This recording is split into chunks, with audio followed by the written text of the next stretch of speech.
Bonjour, aujourd'hui j'avais envie de faire une petite vidéo sur quand on canalise ou quand on perçoit des choses en constellation, depuis quel endroit est-ce que ça vient? Et avant ça, je vais quand même vous montrer les montagnes dans les environnements de Gap où je suis. Et je trouve que je sais pas si on le voit bien, mais je trouve que là on dirait presque un Indien couché avec un menton. Et là ça, et là ça, ça- ses cheveux. Et puis je continue à montrer. Je suis dans le Champsaur.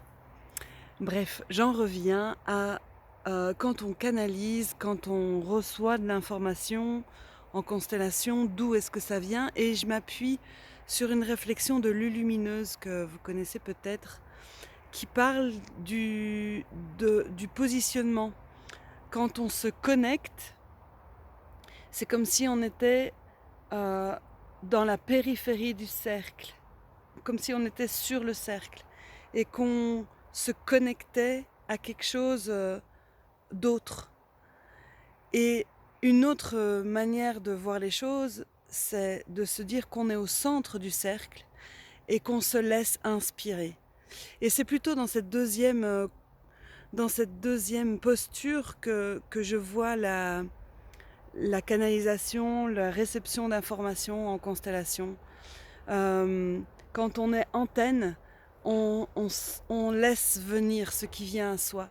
On a confiance, on se met au niveau du cœur, au niveau qui juge pas, qui reçoit, plutôt que de chercher à canaliser, plutôt que de chercher à se connecter. Voilà, plutôt, c'est pas canaliser, c'est plutôt chercher à se connecter, comme si on lançait quelque chose vers l'extérieur. Non, c'est plutôt recevoir, recevoir et se laisser inspirer par ce qui est. Je m'appelle Nancy Darding, je suis constellatrice de projets.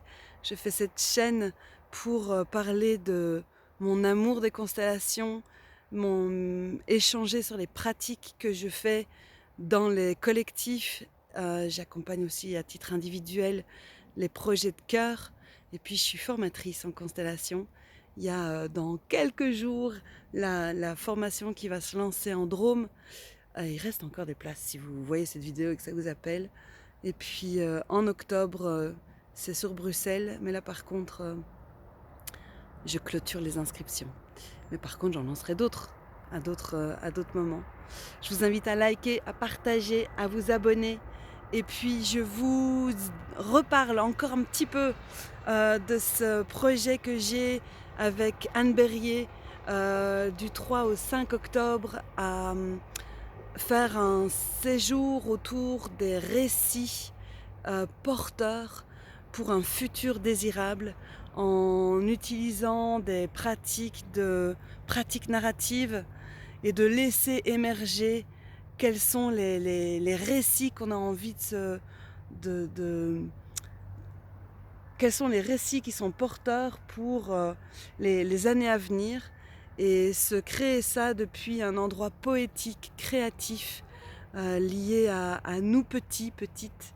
Et puis après, d'aller consteller ces différents éléments du récit pour les rendre encore plus vivants et se donner la joie, l'élan, la force de devenir acteurs de nos propres récits porteurs. À bientôt!